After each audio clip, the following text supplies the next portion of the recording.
Okay, so present. Okay. Aww. Aw. Good morning, everybody. We're live on YouTube. Let's say hello to our YouTube folks. Thank you for joining us. Well, good morning. I'll go ahead and start off here by talking about who we are. And intro here, got this nice slide deck that Sonia put together for us. Oh, well, it was 1 Million Cups that put it together, but I'll take credit. And then that was modified then by one of our fearless leaders, Sonia. So caffeinating entrepreneurs nationwide every Wednesday. We get together. It's a national movement, but we focus on local. And we really want to break down the barriers for all sorts of people and keep ourselves connected. Networking is kind of a bad word for us, depending on how you do networking anyway. But we like to have more of a conversation and see how we can connect people.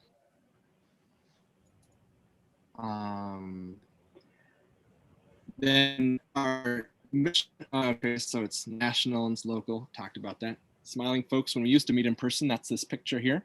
One day we may be back. And then here's Albuquerque, and here's the rest of the Southwest area for 1 Million Cups. And we got a couple other people that may be starting some around the area, but we're welcoming anybody from within the state to come and present that's had their business for like a year or 5 years. The entry is just to have one client. That's all you've had to have, or one sale, and then you're in. So presentations, they're not pitches. We want authentic connections, not networking. Run for the community, by the community, and including everybody. So anybody can present, and it can be any range of things. You can have an officially registered company, or you could be working on it, or you could just be like you already have your thing and you're happy where you are.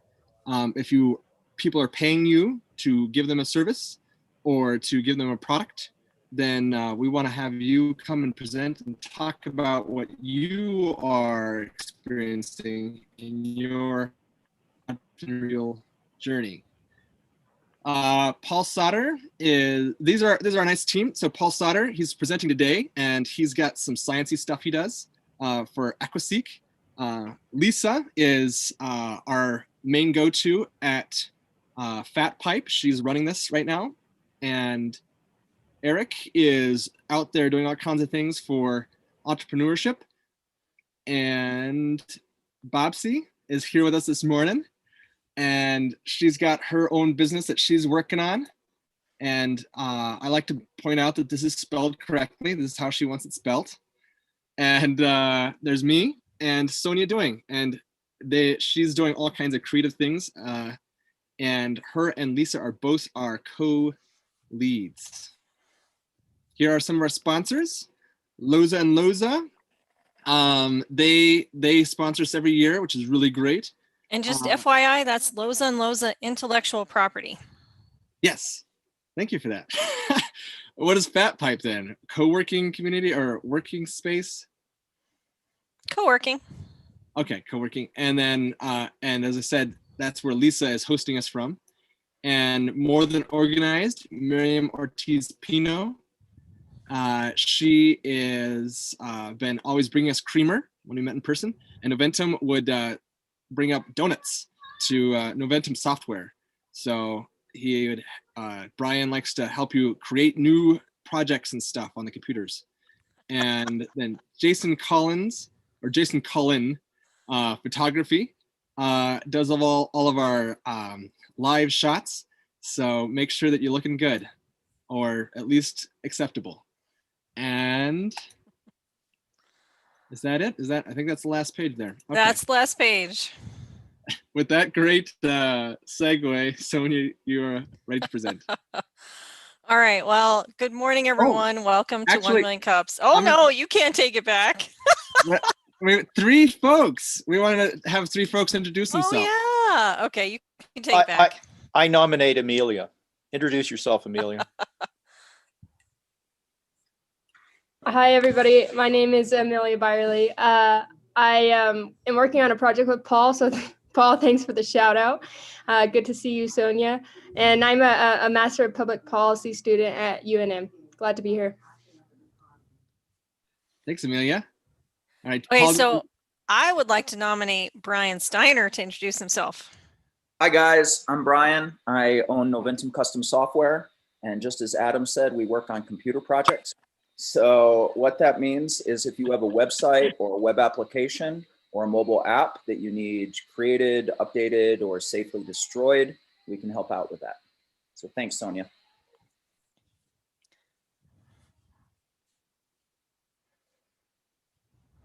all right, are we waiting for the next person, or is someone else being nominated? I don't know. Does anyone else want to introduce themselves before, without having to be nominated? We especially like new folk to say something.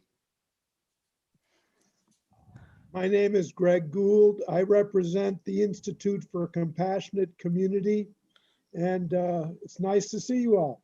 Good morning. Thank you, Greggy. Awesome. Well, it's nice to see you all this morning. I know we don't have a big crowd. I'm sure everyone else is like tuned into their televisions. We're going to try to keep this a little shorter. We're not going to go all the way to 10, just so everyone can go and watch the inauguration if they want. So, but thank you all for coming. And I'm excited to hear how EquiSeq is doing. I've known Paul for quite a while, and he is not only an organizer. He runs his own company. He runs his own couple of companies. So he's not only a mad scientist, he's a serial entrepreneur. He's you were a magician, right? Yes. So he is definitely an entertainer, and you will see that in his presentation. So Paul, take it away. All right. Thank you, Sonia. Let me share screen here.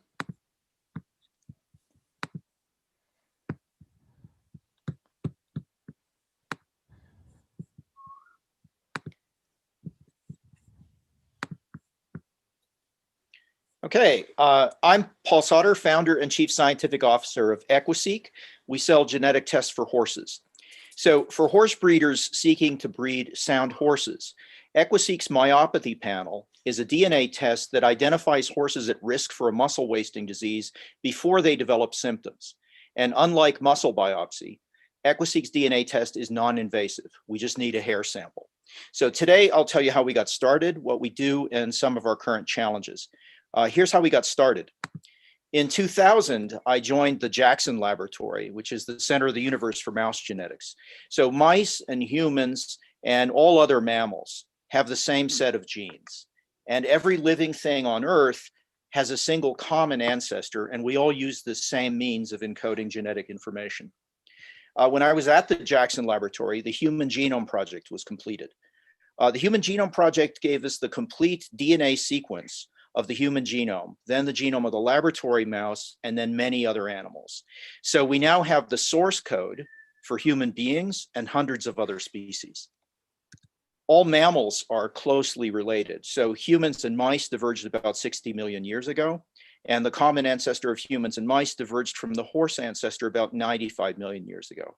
So what this means is that biomedical research done on humans and mice can be applied to horses. In 2015, we formed EquiSeq to take advantage of the opportunity in horse genetics. So human genetics is a really crowded field. It's well-funded and it's dominated by big players. Similarly, the genetics of agriculturally important food animals that give us beef, chicken, and pork, that's also well-funded and dominated by big players. But horse is different. It looks bad for the feds to use your tax dollars to subsidize the sport of kings. So federal funding is very limited, and you can count the number of academic researchers on your fingers. It's a great opportunity for a small company. So that's how we got started. What do? This is EquiSeq's core science team. It's a veterinarian and 3 PhDs with decades of experience in genetics, genomics, and bioinformatics. So our science team, when we formed, joined the largest laboratory any of us had ever worked in, Facebook. We found an interest group for horse owners whose horses have a muscle wasting disease. These people were crying out for help, and it was really easy to obtain health information and DNA samples for analysis. And also, because we're in constant contact with horse owners on Facebook, EquiSeq's customer discovery process occurs on a daily basis. Within 6 months of starting the company, we had our first genetic variant associated with the muscle wasting disease. So our current myopathy panel is 6 genetic tests that predict the onset of this disease, and it's very easy. Horse owners mail us a hair sample, and they get the results back electronically. So how did we develop this? This is our research strategy. We identify horses with symptoms of exercise intolerance, and we carry out whole genome sequencing, determining the complete DNA sequence of every gene in the horse and identifying all changes from the reference sequence. So we compare that information to a list of genes associated with human myopathy, so muscle disease, to screen candidate horse genes. And following additional validation, we file patents on our discoveries and develop commercial genetic tests. So all that we're doing here is taking advantage of the billions of dollars that have been spent on human biomedical research and applying that to horses. And I have to say that the most educational part of our journey has been what we have learned from customer discovery. So when we started, we thought that there was a horse market. This is naive. We can more accurately describe the horse market as a collection of 4 different kinds of stakeholders. The first stakeholders are horse owners. So they have firsthand experience with the suffering that comes with this disease. The plans for their horse are sidelined, and this group has been our strongest support, both in terms of access to research samples and in purchase of genetic tests by early adopters. And the second stakeholders are horse breeders. Now they have a substantial financial interest tied up in their breeding stock. A few breeders have been forward-looking and have looked to clean up their breeding stock with respect to the genetic variants that we test for, but most of them are resistant. Third set of stakeholders are veterinarians. So some of them are collaborating with us.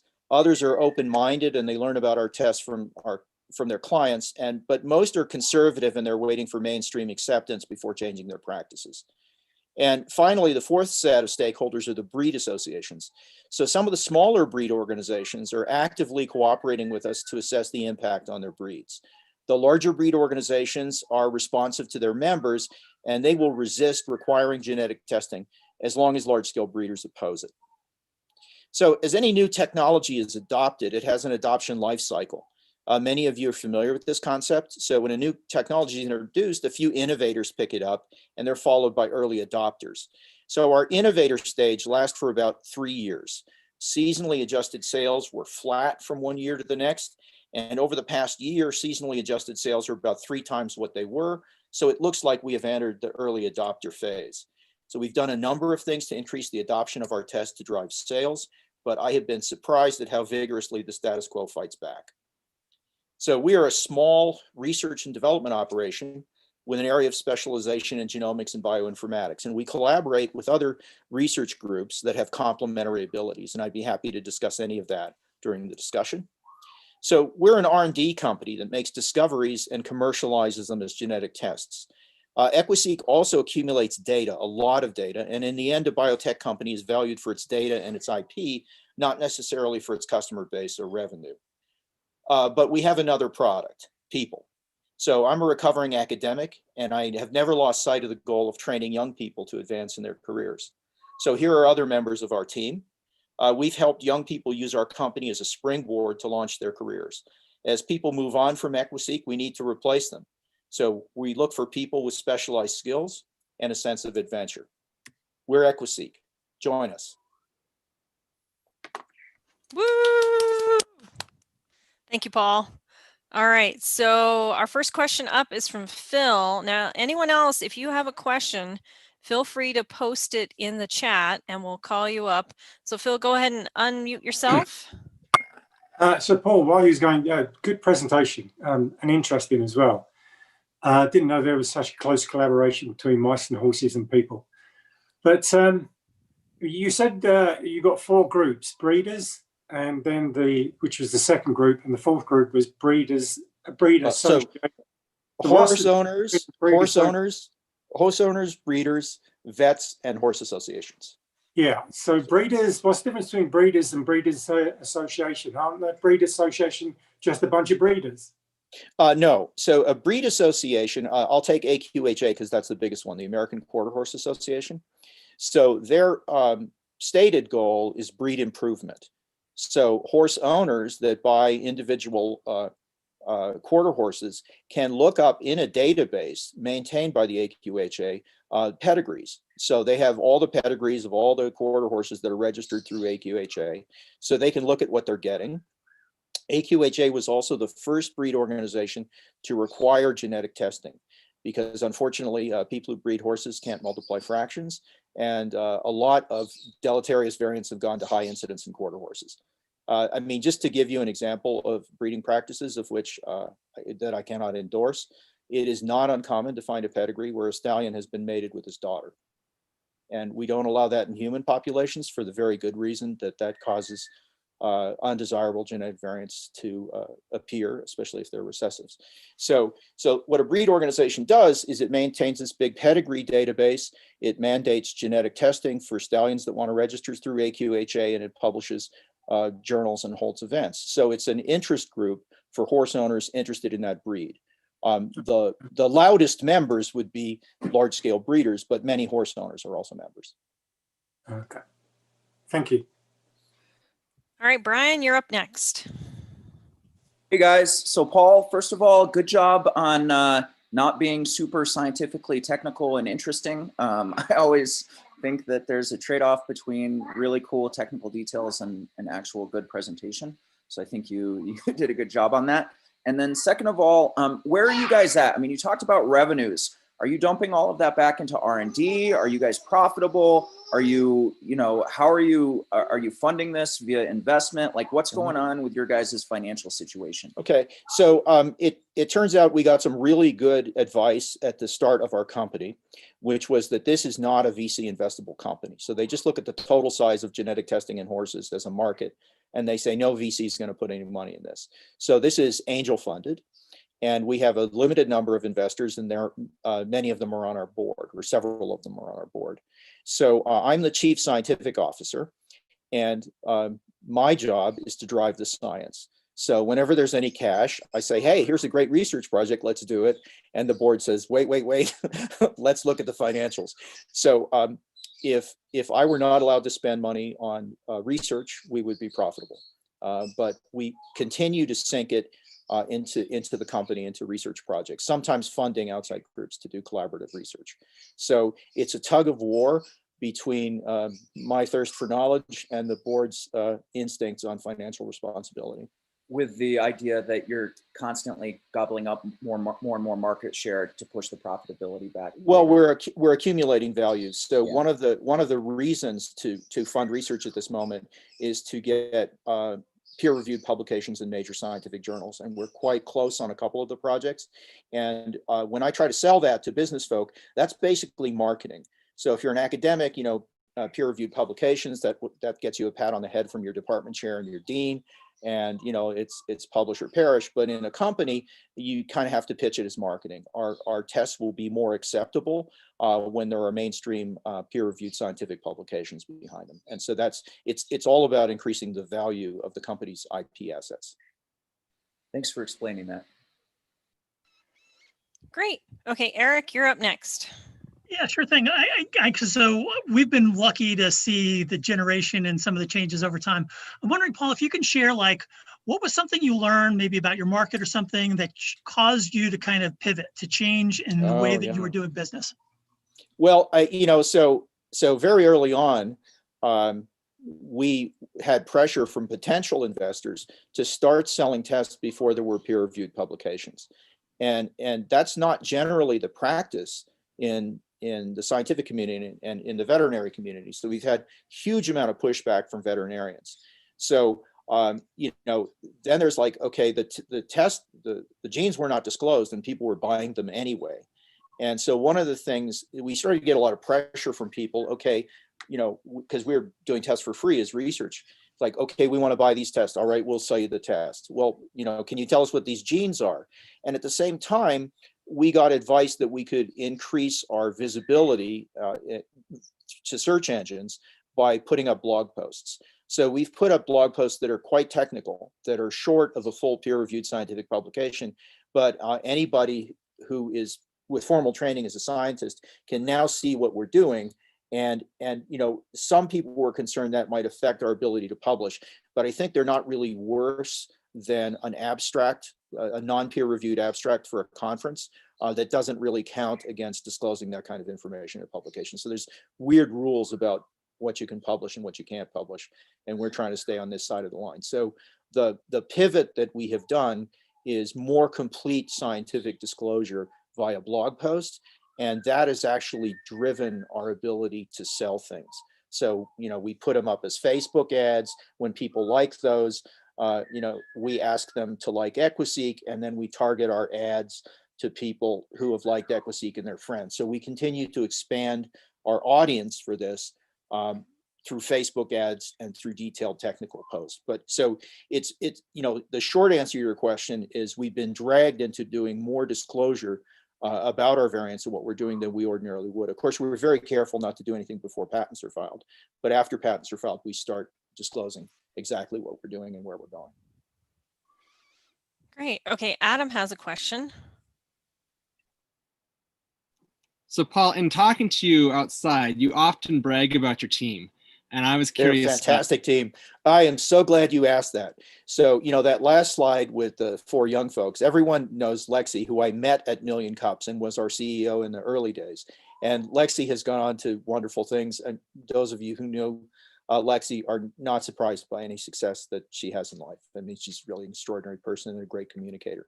Our current CEO, Alex Hafez, is not here today because he's defending his dissertation tomorrow. So I think he gets a pass. And so he is also a phenomenally talented individual that I met a couple of years ago. I was speaking to grad students about alternative careers. What else can you do with a PhD? And he came up to me and said he was also getting an MBA along with his PhD. Did I think that was a good idea? Because some of his colleagues didn't think that was a great idea. I'm like, what are you talking about? And I asked him what he was doing research on. He says, oh, he's doing CRISPR editing in mice to work on cancer. I'm like, I am really glad I met you. And 2 years later, he was our CEO.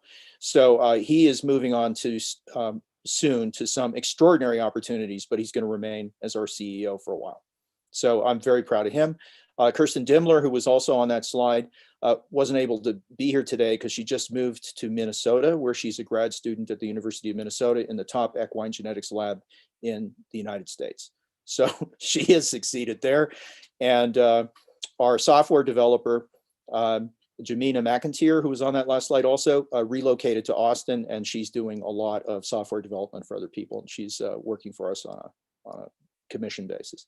So yeah, it's been really great to accelerate people. And Amelia and CJ are here, and Sonia and Pavan and I are going to accelerate them to the next stage of their careers through another company that we're doing, but that's another story. So Irene, I really never got over how much fun that is, because there are so many people of promise here, and it's a great privilege to be able to give people an opportunity to get a good start on their careers.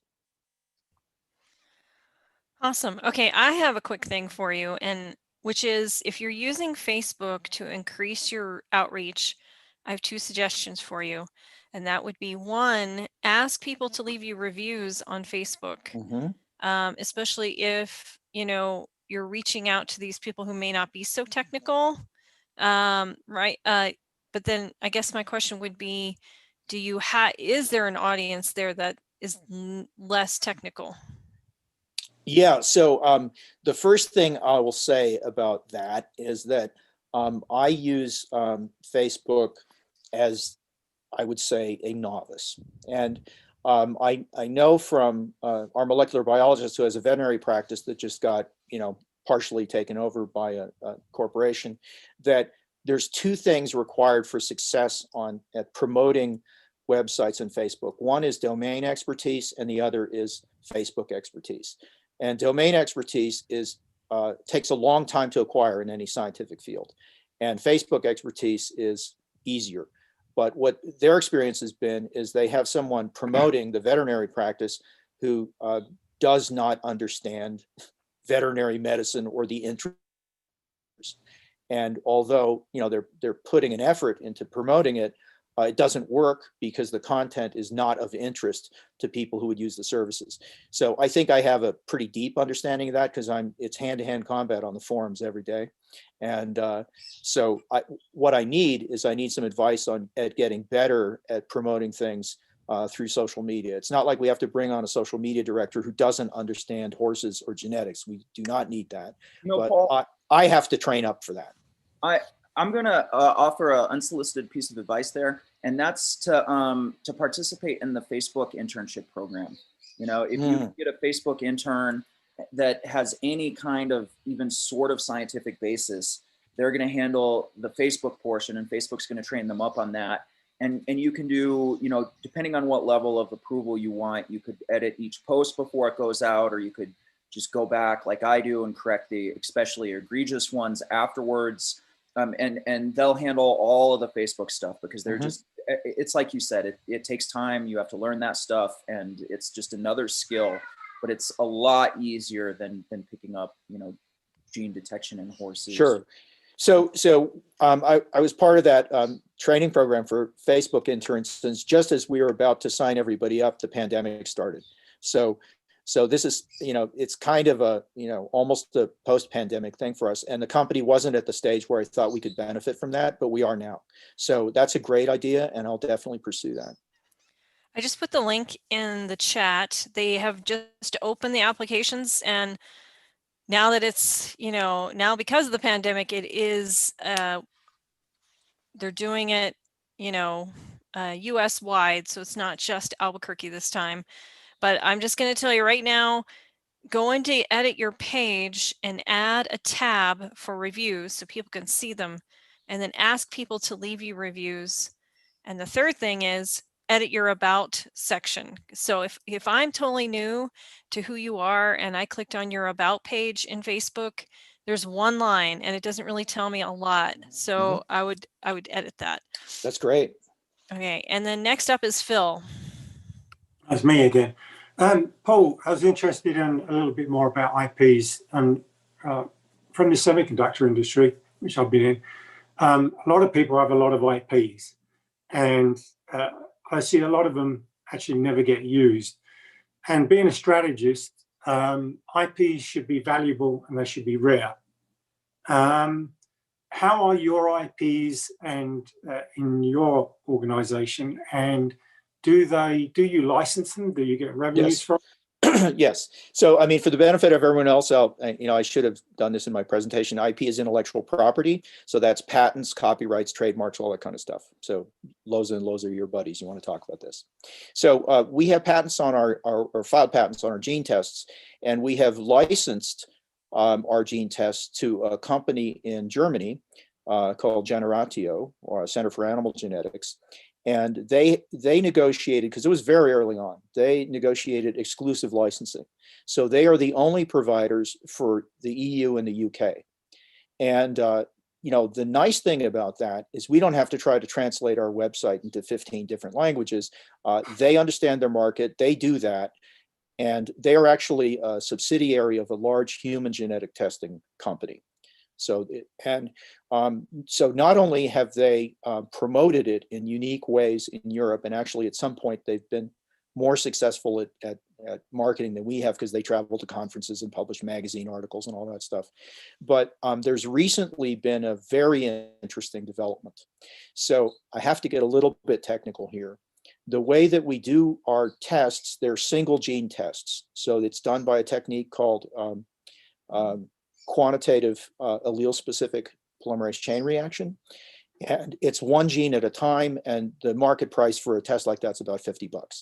There is a massively parallel way to test for genetic variation that 23andMe and other people have been using for years, and that is to make a chip with tens of thousands of genetic variants, and they're all tested at the same time. The problem is you need a sufficient scale to do that, and it's slower to the buyer because you do the tests in batches. So that actually perfectly suits the needs of a breed organization. And 4 warm blood breed associations in Germany have banded together. They've manufactured a chip. They put our variants on the chip.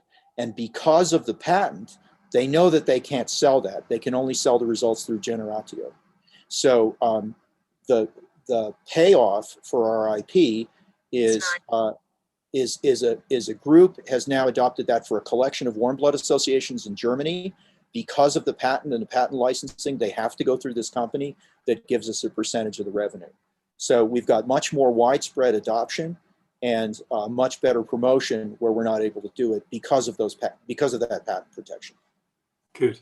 Yeah, I was wondering about the marketing side, but you answered that as well. Yeah. Good. Yeah, the return on investment on a patent is very dicey. So patents are expensive, and unless you're selling tests at a huge volume, you know, it doesn't seem like a good investment.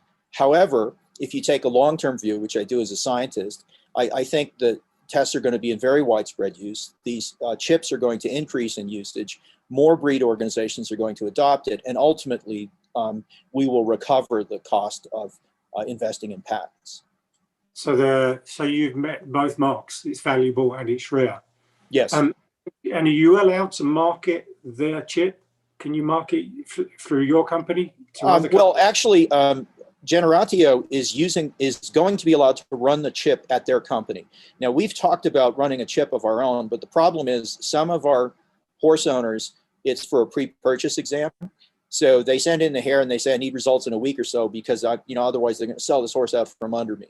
And if you're using the chip, you can't do that. But if a breed organization says we have 100 registered want to test, can we use the chip? It's actually suitable for that purpose.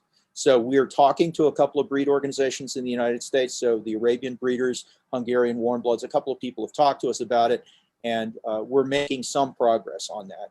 And enough of a market will do that. I should also say what we've left out of the talk is the performance trait and thoroughbreds that we have. So that's going to be sold as a trade secret to one buyer for a stupid amount of money with the commas, and that's going to have to be done by chip. Cool, thank you. All right, Paul. So I have two more questions for you. So first of all, red or green? Well, you know, last time you asked me that question, I did say that's like being asked, do you love your mother or do you love your father? You know, I love them both, and I love New Mexico. So that's my... All right. And my other question is, what can we as a community do for you? Well, we've already partly addressed that. I think you can see from the talk that our major need is I want to talk to anybody who's looking at that slide with the curve of early adopters that knows how to push harder on the needle that gets that drives sales. You know, I know what the status quo is about. I know what the barriers are. I know what we have been doing, and some other things that we haven't been doing, you know, like evangelists, brand evangelists, those are helpful. But I want to increase our ability to get better at driving sales. And I'm open to any conversation with anybody who has ideas on that. Gotcha. Okay, great. Thank you, Paul. All right. And as those of you who may know, you know, normally we have rooms afterwards, and we usually have a COVID room and a presenter room, which, you know, Paul's the COVID guy. So we're going to keep it to just this space after we're all done with everything else. And so the next thing we're going to do is I want to talk about wins. You guys think about, have you had any wins this week? I want to share you mine. So my second author that I published, trying to show you all the books, she sold this many books for her first crowdfunding campaign. And because we made a certain amount, we were able to print and publish her coloring books. So that's been exciting. And now we have to ship them all out, but they're here. That was my win for this week. So who else has some wins they'd like to share? I'm going to reiterate a win that we had. So Kirsten Dimmler, our bioinformatics analyst, who started with us several years ago, while she was still an undergraduate, has successfully relocated to the University of Minnesota starting this month. And she is taking classes in grad school right now. And that's a big win for us. Awesome. I see Phil's got a win. Yeah, go for it. Yeah, I got a win. Am I going? Yes, go for it, yeah. Phil. Yeah. So I got a win this week. I've been talking with UNM for a little while, and they've come back and asked me if I would do 2 sessions on strategy to their business classes. One I'm going to be doing in February, and the other one I'm going to be doing later in the term. And that's very cool. Very Nice. cool. Congratulations, Phil. All right. Any other wins we want to share?